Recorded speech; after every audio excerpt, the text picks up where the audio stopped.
गुरुदेव परम वंदनीय माता जी सूक्ष्म रूप से विद्यमान हैं। दोस्तों नमन करता हूँ, मानव मात्र को प्रणाम करता हूँ। और आदि शक्ति माँ गायत्री जो प्राण की देवी है, जो प्राण रूप से है, संपूर्ण प्राणियों में बिजली की भांति प्राण रूप से प्राण प्रत्येक प्राणी के अंदर आदि शक्ति माँ गायत्री विद्यमान है। दोस्तों आज दोस्तों कुछ विशेष बातें हैं जो आपसे मुझे करनी है। मेरा विषय है पंडित दीनदयाल उपाध्याय जी, जिन्होंने भारतीय जनसंघ की स्थापना उत्तर प्रदेश में की थी और उसके एक महीने बाद में इसको अखिल भारतीय स्तर की जनसंघ पार्टी का निर्माण किया गया था। दोस्तों यूँ तो राजनीति मेरा विषय नहीं था, लेकिन परम पूज्य गुरुदेव के आज्ञा के अनुसार उनके सूक्ष्म निर्देशन में मुझे दोस्तों परम पूज्य गुरुदेव ने पंडित दीनदयाल उपाध्याय जी की जन्म स्थली पर मुझे 25 साल हो गए हैं। तब मुझे ये भी पता नहीं था कि यहाँ दीनदयाल उपाध्याय जी का जन्म यहीं हुआ है, और काफ़ी टाइम बाद में मुझे पता लगा। और फिर वहाँ पर भाजपा के कई नेता आए, और जिनमें डॉक्टर महेश शर्मा जी जो भूतपूर्व राजस्थान प्रदेश अध्यक्ष भी थे, एमपी रहे हैं,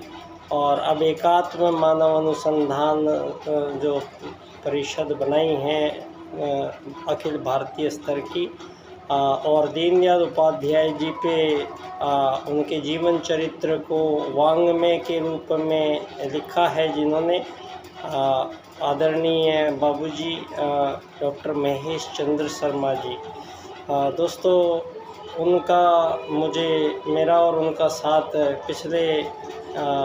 20 साल से है, और एक ही मुद्दे पे हम दोनों का बात है, एकात्म मानववाद की राजनीति पे। दोस्तों ये हमारा भारतीय जो सनातन संस्कृति है, ये दो मूलभूत सूत्रों पर टिकी हुई है। एक है आत्मत सर्वभूतेषु और दूसरा है वसुधैव कुटुम्बकम। दोस्तों ये जो सूत्र हैं ये किसी मानव द्वारा रचित नहीं है, और ये परमात्म सत्ता का जो विधान परमात्मा का है, वो विधान जो संपूर्ण चराचर जगत में, संपूर्ण ब्रह्मांड में, प्रत्येक कण कण में वो जो परमात्मा विद्यमान है दोस्तों, उस परमात्मा के कुछ रूल्स एंड रेगुलेशन हैं। और यहाँ पर धरती पर मानव सर्वश्रेष्ठ जीव कहलाया है, और धरती पर मानव दोस्तों यहाँ सर्वश्रेष्ठ आया है जो मानव। तो यहाँ गफलतों का दौर में दुनिया जी रही है। आज सारी दुनिया को इतना भ्रमित और इतना संशय में है मानव कि सारी दुनिया में दोस्तों ये मान बैठी है दुनिया कि धरती पर ईसाइयों को किसी और ने पैदा किया है, और मुस्लिमों को अल्लाह ने पैदा किया है, और भिन्न भिन्न प्रकार से इस प्रकार के मत ये माने जा रहे हैं धरती पर कि सबका भगवान अलग है, उनका पैदा करने वाला अलग है। और इसी प्रकरण में यहाँ पिछले 2-2.5 हज़ार सालों में ही यहाँ कई प्रकार के धर्मों की उत्पत्ति मानवों ने हुई है, और अपने अपने धर्म जिसको कहते हैं ये लोग सब अपने अपने धार्मिकों की संख्या बढ़ाने के लिए सारे संसार में कत्लेआम जारी है पिछले 2.5 साल से दोस्तों। और आज दोस्तों एक ऐसी दुनिया में हम निवास कर रहे हैं जिस दुनिया में ये आज़ाद सरकारों के नाम पर 240-45 शायद आज़ाद देश बन चुके हैं, और ये आज़ाद देशों के और आज़ादियाँ और तेज़ी से धरती पर मानवों के बीच में बढ़ती चली जा रही है। और दोस्तों यहाँ जो मानव जाति के समक्ष आज जो प्रश्न उपस्थित हुए हैं, ये बहुत ही विकट पेचीदा स्थिति परिस्थितियों का विनिर्माण जो मानव ने किया है। दोस्तों, यह मानवीय चिंतन की त्रुटियों का ही परिणाम है कि यहाँ उस परमात्मा सत्ता के उन 2 वैदिक सूत्रों से, जिन वैदिक सूत्रों ने संपूर्ण चराचर जगत में 84 लाख प्रकार के जीव जंतु वृक्ष वनस्पति का जो इतना अद्भुत संग्रह है यहाँ जीवनों का, वो प्रत्येक जीवन दोस्तों यहाँ धरती पर अनादिकाल से आते रहे हैं। और आज सारी दुनिया के समक्ष हम भारतीय, उस सनातन भारतीय संस्कृति, उस सनातन भारतीय धर्म का, उस सनातन समाज का, उस सनातन देश का, उस सनातन विश्व का हम जिक्र करेंगे दोस्तों, जहां आज सारी दुनिया के सामने इतना भ्रमित और गफलत भरा एक वातावरण तैयार किया गया है कि पिछले कई सौ सालों में मानवों को केवल ईसा के बाद का ही ये पूरा इतिहास इन लोगों ने बताने की कोशिश की है। और संपूर्ण मानव जगत को ये डार्विनवाद और चार्ल्सवाद के जो विकासवाद की यहाँ पर अवधारणाएं इन पश्चिमवासियों ने रखी है, वो एक कोशिकीय जीवों से बहुकोशिकीय जीवों का निर्माण, और पहले मछली से बंदर, बंदर से फिर मानव का निर्माण, इस प्रकार से इन लोगों ने सारी दुनिया को ये बताया है कि मानव जाति धरती पर जो आई थी वो इन्हीं जानवरों के जैसी थी, जानवरों में से ही बनी थी और जानवर के जैसे रहती थी। और उसको ना आग जलाना आता था, ना उसको कोई भोजन पकाने आते थे, और वो जानवरों को मारकर और उनका मांस खाते थे। और ऐसे ही जंगली मानव थे प्रारंभ काल में। ये आज सबको समझाने की कोशिश हुई है और सारी दुनिया में ये शिक्षा के माध्यम से एक ऐसा षड्यंत्र सारे संसार के सम्मुख इन लोगों ने रखा है कि दोस्तों आज सारे विश्व में कई प्रकार के धर्म हो चुके हैं और इन धर्मों की लड़ाइयाँ यहाँ पर मानवीय नरसंहार और कत्लेआम यहाँ पर काफ़ी तेज़ी से बढ़ता चला जा रहा है। और आज सारी दुनिया में दोस्तों ये जितने भी आज़ाद देश हैं, इन आज़ाद देशों में सभी देशों में जितने भी मानव रहते हैं, उन सभी मानवों के बीच में स्थायी रूप से ऐसे विभाजन पैदा कर दिए गए हैं धरती पर मानवों के द्वारा, जो मानवों को जो दिशा लेके आया था धरती पे मानव, जो प्राप्ति के लिए मानव जैसा सर्वश्रेष्ठ शरीर जब परमात्मा ने रचा है। और संपूर्ण ये पहले ही सिद्ध हो चुकी है बात कि सनातन जो परमात्मा है उसको आप आँख से देख नहीं सकते हैं, वो चुंबकीय किरणों की भांति है। और परमात्मा का एक अंश आत्मा है, वो भी आप आँखों से दिखाई नहीं दे सकता, वो भी सूक्ष्म परमाणुओं से बना है। और जो आत्मा है वो दोस्तों संपूर्ण प्रकार के जीव जो हैं उनके उन प्रत्येक भांति भांति के शरीरों में जो प्राणी कहलाते हैं, तो प्राण को धारण करता है जीव दोस्तों। तो जब अगर कोई भी शरीर है, अगर उसमें से एक बार प्राण निकल जाते हैं, दोबारा से प्राण उसमें नहीं डाले जा सकते, जबकि प्राण चारों तरफ बिखरे पड़े रहते हैं। मृत्यु उसी को कहते हैं। और मृत्यु के बाद में शरीर में से कुछ जाता है या नहीं जाता है, ये चीज़ आप लोगों को दिखाई नहीं देती है, लेकिन सारे इंसान जानते हैं कि जो जीवन आया था वो जीवन सूक्ष्म रूप में आया था। और हमारा सनातन भारत इसीलिए हमारे जो प्रथम वैदिक मानव धरती पर जन्म हुआ, ये अब सारे संसार के सम्मुख आज हम इस स्थिति में पहुंच चुके हैं कि आपके ये चार्ल्सवाद और डार्विनवाद को सिरे से नकारते हुए हम सब भारतवासी जो आपने ये दुनिया में अमीर गरीब बनाना जो मानवों को प्रारंभ हुआ है, ये मानवों के बीच आपकी व्यवस्थाओं के कारण ऐसे स्थायी कृत्रिम परिवर्तन हैं ये मानवों के बीच में, जो गलती स्वरूप मानव ने प्रयोग किए हैं। और फिर एक गलती करते करते यहाँ धरती पर मानव जन्म लेता है और मृत्यु पर्यंत यहाँ एक ये रोटी कपड़ा मकान के संघर्ष में और भौतिक संसाधनों के इस संसार में भौतिक पदार्थों की प्राप्ति में एक संघर्ष पैदा हुआ है धरती पर। और इस संघर्ष के बीच में ये अमीरों के लिए गरीबों के लिए अलग अलग इसी दुनिया पे अलग अलग स्थिति परिस्थितियों का निर्माण, यहाँ मानव ही मानव के साथ शोषण, मानव ही मानव के छल कपट, उसका शोषण, वध, युद्ध, हिंसा, ये यहाँ मानवों के बीच में ही धरती पर त्रुटि है, जिसकी वजह से सारे संसार के संपूर्ण मानवों का ऐसा विभाजन किया हुआ है कि एक देश में जो आपने बोला है आज़ाद देश,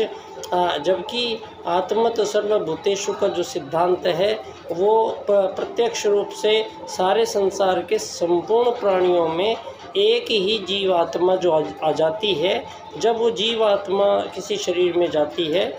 तो जीवात्मा में ही आदिशक्ति माँ गायत्री का जो प्राण, जो बिजली आती है, जो जीवन आता है, तो ये प्राण प्रत्येक प्राणी जब भी धारण करते हैं जब कोई रिसीवर आपके बॉडी में होगा। और ये स्पष्ट है कि यहाँ 84 लाख प्रकार के किसी भी जीव शरीर में ऐसा कोई अंग प्रत्यंग नहीं है जो प्राणों को अंदर खींचता है या धारण करता है। तो यहाँ जो ये ब्रगलाना हुआ है दुनिया में, यहाँ सबकी ब्रगलाहटें दूर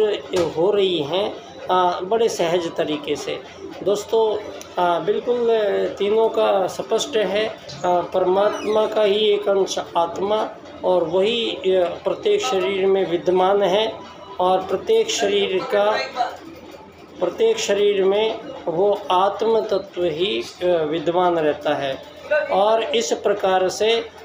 दोस्तों यहाँ सारे नियम जो परमात्मा के नियम हैं वो 2 वैदिक सूत्रों के माध्यम से संपूर्ण चराचर जगत में प्रत्येक प्राणी उन सूत्रों का अनुपालन स्वतः ही करता है। मधुमक्खी के छत्ते देखे होंगे दोस्तों, मधुमक्खी के छत्ते में हजारों साल से एक ही रानी मक्खी उसका निर्धारण करती है, संपूर्ण पाक कार्यों का विभाजन भी होता है। तो मधुमक्खी के छत्ते में एक रानी मक्खी का एक देश है पूरा, और उस देश में न राजनीति, न समाज नीति, न धर्म नीति, कुछ भी बदलने की आवश्यकता नहीं पड़ी है पर किसी भी जीव में। और प्रत्येक जीवधारी यहाँ अपने प्रजाति के जीव में अपना ही अक्ष देखता है। तो इसी को आत्मत सर्वभूतेषु का सूत्र सभी जीव जो मान रहे हैं, यहाँ मानवों के बीच ही स्थायी रूप से ऐसे कृत्रिम विभाजन धरती पर हो गए हैं कि जो गलती स्वरूप हुए थे और ये गलतियाँ दोहराते आज इस ऐसे समय पे आ गए हैं जहाँ मानव की संपूर्ण मानवीयता का ह्रास हुआ है भयानक तौर पे। और सारे संसार में मानवों के बीच अविश्वास, मानवों के बीच संशय, मानवों के बीच कॉन्स्पिरेसी, मानवों के बीच युद्ध, शोषण, मानवों ने दोस्तों यहाँ धरती पर बहुत ही एक ऐसी कृत्रिम जीवन रूपी एक ऐसी ये दुनिया बनाई है जिसमें 80-85% जो गरीब मानव हैं उनके लिए ऐसी दुनिया है जो एक एक क्षण यहाँ पर मौत के तुल्य बीत रही है। और आत्महत्याओं के दौर बहुत तेज़ी से बढ़ते चले जा रहे हैं और सारी दुनिया में एक ऐसी बीमारी पनप रही है कि सारी दुनिया रहती तो भीड़ में है, लेकिन प्रत्येक मानव को अकेलेपन की, एकांगीपन की बीमारी लगती जा रही है। और भीड़ में रहने के बावजूद मानवों के बीच जब सामूहिकता, सौमस्यता, मानवों के बीच प्रेम, मानवों के बीच त्याग, मानवों के बीच मर्यादा की स्थापना सर्वप्रथम चूँकि सतयुग के बाद यहाँ जब किसी राज्य की नीति की ज़रूरत पड़ी तो उन्हीं प्रथम मानव, हमारे श्रेष्ठ मानव आर्यों ने यहाँ पर आपस में सभी आर्य बैठे और उन्होंने 3 चुनाव किए। पहला चुनाव था धर्म या अधर्म से चलना पड़ेगा, तो मानव सर्वश्रेष्ठ जीव है तो उन्होंने धर्म चुना। और फिर राजकता या अराजकता में से एक का चुनाव करना था, तो वहाँ मानव ने राजकता का चुनाव किया। और एक नीति या अनीति में से एक का चयन करना था, तो मानव ने नीति का चयन किया। तो इस प्रकार से धरती पर पहली जो राजनीति प्रस्तुत की हमारे उन आदि ऋषि, हमारे उन आर्यों ने, वो प्रथम राजा यहाँ मनु को बनाया गया। और प्रथम धर्म आधारित राजनीति मनुवाद सारे संसार के सम्मुख स्वयं परमात्मा के संदेशों के अनुसार, उन्हीं की पूरी प्लानिंग के अनुसार मानव जीवन को एक आत्मा मानते हुए और आत्मा के लक्ष्य की बात के लिए यहाँ धर्म, अर्थ, काम और मोक्ष प्राप्ति के लिए मानव धरती पर लाया गया था। और 84 लाख प्रकार जीव शरीरों में एकमात्र मानव शरीर ही है जिसके माध्यम से ये जीवात्मा मोक्ष प्राप्त कर सकती है। दोस्तों, मोक्ष पाने का अधिकार प्रत्येक जीवात्मा का ईश्वर की तरफ से उसको एक उपहार है। और यहाँ मानवों के साथ किस तरह के यहाँ जो ये आचार विचार, व्यवहार, शिक्षा, व्यापार ये जो खड़ा किया गया है सारी दुनिया में, ये दोस्तों पंडित दीनदयाल उपाध्याय जी अर्थायाम में इसको तोड़ते हैं और सारे संसार के सम्मुख एक ऐसा क्रांतिकारी सूत्र, एक ऐसा क्रांतिकारी वैचारिक सूत्र जो सारे संसार में एकता की स्थापना करने में, एकात्म मानववाद की स्थापना करने में पंडित दीनदयाल उपाध्याय जी अर्थायाम का राजनीतिक दर्शन प्रस्तुत करते हैं। और दीनदयाल उपाध्याय जी स्पष्ट करते हैं कि यहाँ धरती पर मानवों के बीच ये कोई वस्तु विनिमय होगा या कोई सेवा सहायता होगी तो बदले में कोई धन, रुपया, सोना, संपत्ति, पैसे देना पड़ेगा। ये विचार को दीनदयाल उपाध्याय जी धरती पर पहली बार नकारते हैं और उन्होंने कहा है कि परमात्मा की तरफ से प्रत्येक जीवधारी जो धरती पर आता है वो 2 वरदान लेके आता है। एक है भोजन का अधिकार और दूसरा है कर्म का अधिकार। और प्रत्येक जीव धरती पर भोजन के अधिकार से बिल्कुल वंचित नहीं है और लाखों करोड़ों वर्षों से प्रत्येक जीवधारी यहाँ भोजन उपलब्ध, उसको सहज ही परमात्मा के वरदान के अनुसार वो भोजन का प्राप्ति करता है। और वसुधैव कुटुंबकम, यहाँ दोस्तों कोई सीमा रेखाएं नहीं हो सकती हैं। धरती ने, जब परमात्मा ने जो धरती बनाई है, इस धरती पर किसी भी प्रकार के विभाजन नहीं किए जा सकते हैं। यही वसुधैव कुटुंबकम का प्रारूप है। और ये हमारे दोस्तों ये त्रुटियाँ मानवीय कृत चिंतन की त्रुटियाँ हैं जो उन्होंने राज्य की नीति में गड़बड़ हुई है। जो यहाँ पर प्रथम राजनीति, जो सर्वश्रेष्ठ राजनीति कहलाई है, हजारों सालों तक यहाँ पर मानव बिना किसी समस्या के आर्य का सारे संसार में श्रेष्ठता हो। आर्य इसलिए कहा गया क्योंकि यहाँ धरती पर जो हमारे आदि पूर्वज आए हैं वो कोई मछली बंदर से इंसान नहीं बने थे। यहाँ पर बहुत उच्च कोटि के ऋषि वैज्ञानिक आए हैं और सतयुग में 1000 साल की उम्र लेके आए हैं। और उन्होंने आते ही यहाँ पर दोस्तों प्रथम काल में ही यज्ञ जैसी ऐसी सूक्ष्म विद्या का, महाविद्या का आविष्कार किया उन्होंने जिस यज्ञ पद्धति के माध्यम से सारे संसार में संपूर्ण घटकों का नियमन, संतुलन और मानव उन तक अपनी अप्रोच बढ़ाना, ये मानव जीवन के लक्ष्य यहाँ प्रारंभ काल में ही जो जितने भी मानव आए हैं वो यहाँ अध्यात्म में योग मार्ग को पे चले हैं और उन्होंने संपूर्ण ब्रह्मांड में, दोस्तों आज विश्व वसुधा में ये जितने भी लोग अलग अलग धर्मों के अलग अलग लोग दिखाई दे रहे हैं, वस्तुतः आज मैं ये साबित करना चाहता हूँ, ये सिद्ध करना चाहता हूँ और ये हो चुका है कि धरती पर प्रथम मानव आगमन उत्तराखंड क्षेत्र के नीचे के भाग में भारत में हुआ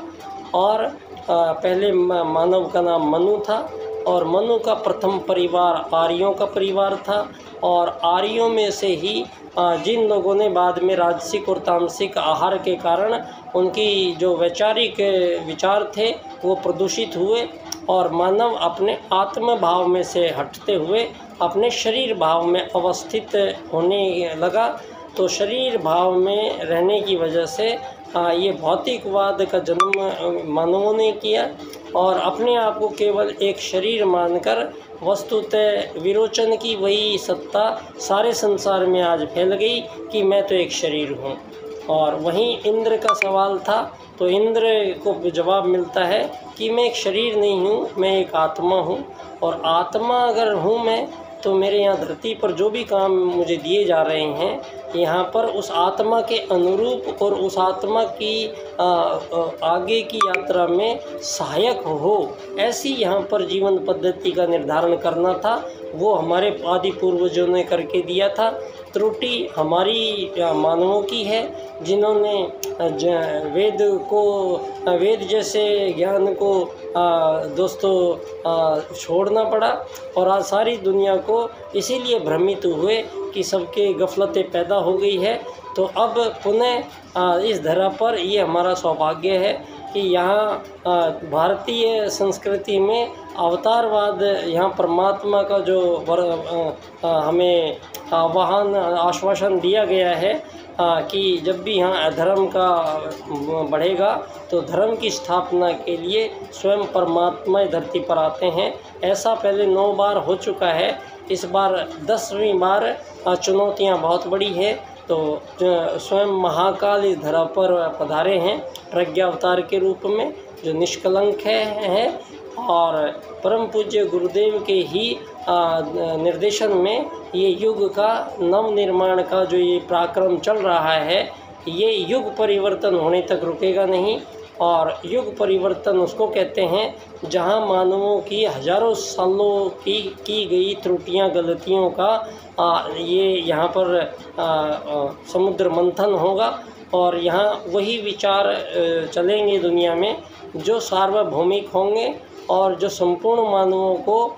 आत्मत सर्वभूतेषु वसुधैव कुटुम्बकम के दायरे में लाते हों। तो दोस्तों ये विश्व में अभी भी कुछ सूत्र जहाँ सारी दुनिया ये अपने मार काट में और इस दुनियादारी में जहाँ हताश निराश दुनिया है, तो यहाँ एक छोर पर दोस्तों यहाँ स्वयं महाकाल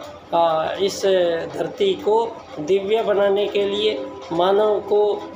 देव मानव बनाने का एक ऐसी डाई बना दी गई है जिस डाई के बाद में धरती पर मानवों के बीच संपूर्ण प्रकार के युद्धों का समापन सदा के लिए होगा धरती से। और धरती पर ये मालिक नौकर अमीर गरीब का जो जंजाल फैला है, ये सारा जंजाल समाप्त हो जाएगा और मानव को एक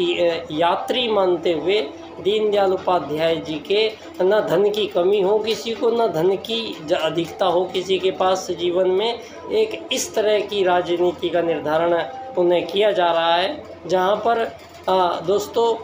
इस जो धन की कीमत है, ये धन की वैल्यू आपने बनाई है और इंसान की और संपूर्ण जीवों की कीमत आज धन से नीचे जो हुई है, आज जो धर्म आधारित राजनीति संसार को दी थी हमारे देश ने, आज आप अर्थ आधारित राजनीति चला रहे हैं, धन आधारित जीवन पद्धति चला रहे हैं, और ये धन कृत्रिम है। पंडित दीनदयाल उपाध्याय जी आर्थिक लोकतंत्र द्वारा अर्थायाम से एकात्म मानववाद की स्थापना अगर करते हैं तो सारे संसार में 8 अरब लोगों को परम पूज्य गुरुदेव के अनुसार एक ही दूरी पर इकट्ठा होना पड़ेगा, एक ही दुनिया का धर्म होगा, एक ही शिक्षा होगी, और मानवों के बीच संपूर्ण त्रुटियां को ठीक करके और मानवों को देवोपम जीवन की ओर अग्रसर किया जा रहा है। ये हमारे लिए सौभाग्य की बात है। तो दोस्तों, परम पूज्य गुरुदेव के आप हम सब लोग ये युग परिवर्तन के साक्षी बन रहे हैं, ये हमारा सौभाग्य है। और यत्किंचित जिसका जितना रोल हम सब अधिकतम अपना दे पाएंगे, ये हमें यकीन है, और परम पूज्य गुरुदेव को हम पर यकीन है, और हम इस धरा को, इस पूरे जगत को, इस पूरे विश्व को हम इन सभी प्रकार के युद्धों से, सभी प्रकार के मानव के प्रति संपूर्ण बैर, हर प्रकार की त्रुटियों का पुनः निर्धारण किया गया है। और ये कार्य दोस्तों राज की नीति का पुनर्निर्धारण का कार्य है, जो आज सारी दुनिया को भ्रमित किए हुए है पूंजीवादी लोकतंत्र। ये लोकतंत्र में लोग एक नहीं हैं, ये सब बटे हुए हैं, और इस जहाँ लोकतंत्र आया है देश में, वो उसकी नींव ही मानवों के बीच एकता को समाप्त करके और मानवों के झुंड अलग अलग बना के, और इस तरीके से ये लोकतंत्र जो चल रहा है, इसको संचालित केवल पूंजीपति लोग कर रहे हैं। किसी भी आज़ाद देश के प्रधानमंत्री, राष्ट्रपति अपने देश की कीमत, रुपये की कीमत तय करने का अधिकार नहीं रखते हैं। ये सारा धरती पे आज जो आर्थिक वैश्वीकरणवाद के नाम पर सारे संसार में आज़ाद देशों को भी होते हुए उन आज़ाद देशों की सरकारों को इस तरीके से चलाया गया कि उन पूंजीपतियों ने सारे संसार की संपूर्ण प्राकृतिक संपदाएं कुछ लोगों ने अपने नाम कर ली है। दोस्तों, मार्क जुकरबर्ग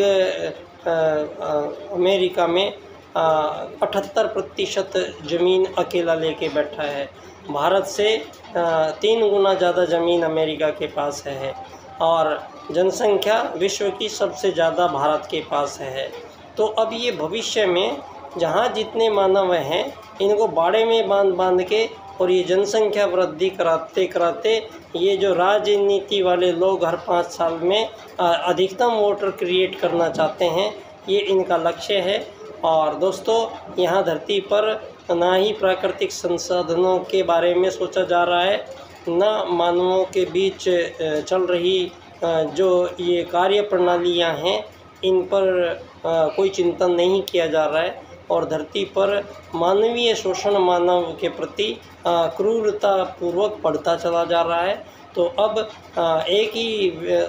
परम पूज्य गुरुदेव ने कहा है, उल्टे को उलटकर सीधा करना पड़ेगा। युग निर्माण योजना के अंतिम पड़ाव में हमें ये सूत्र को याद करना पड़ेगा।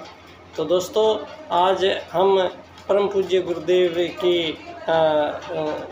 छाया में और पंडित दीनदयाल उपाध्याय जी के उन सूत्रों की स्थापना विश्व राजनीति में उन्हें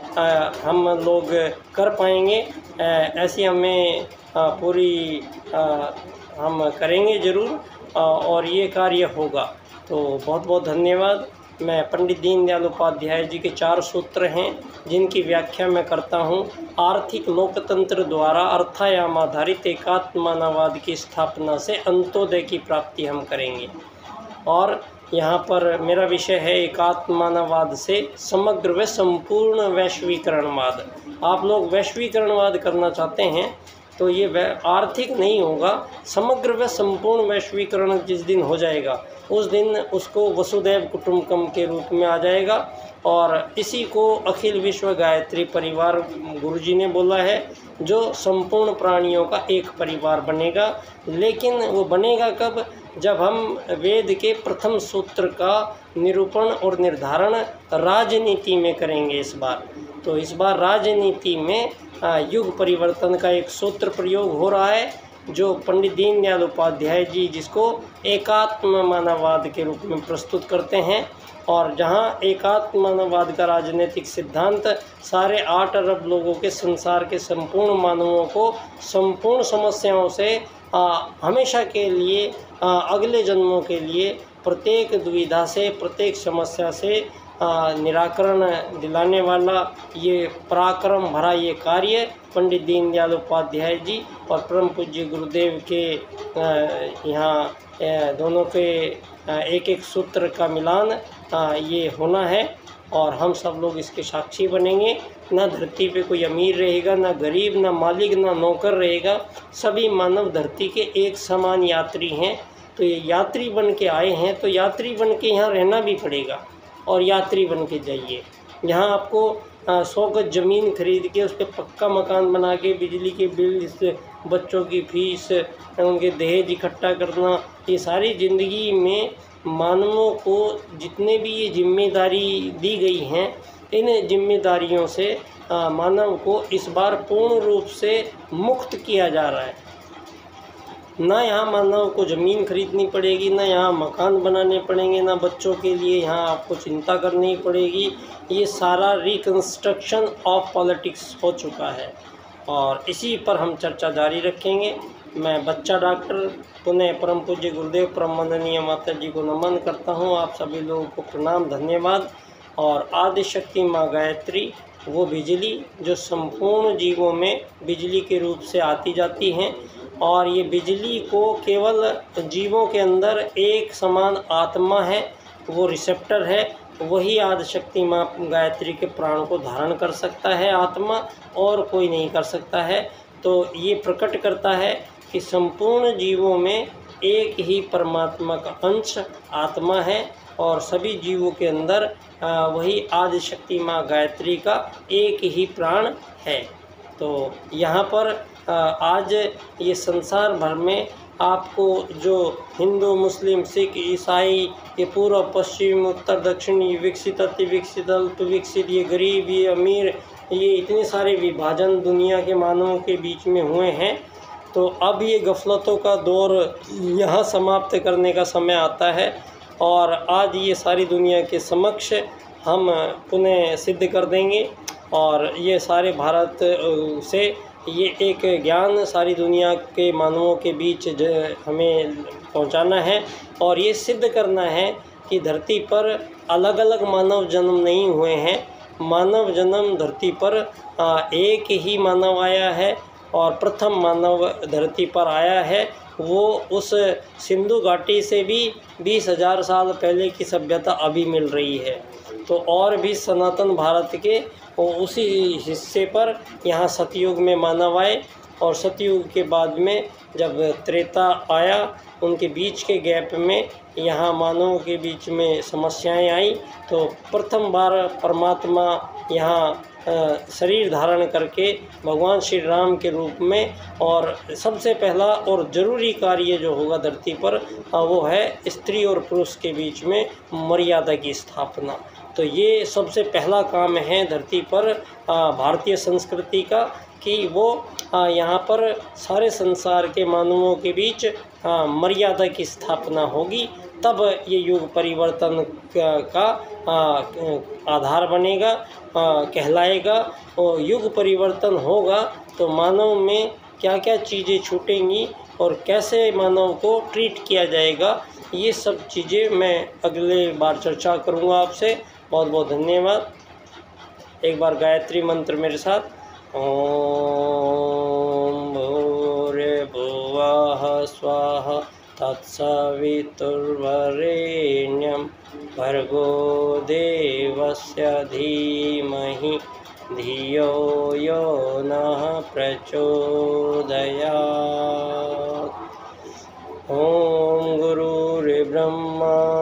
गुरुर्विष्णु गुरुरेव महेश्वर गुरुर्साक्षात् परब्रह्म तस्मै श्री गुरुवे नमः। धन्यवाद दोस्तों, बहुत बहुत शुक्रिया।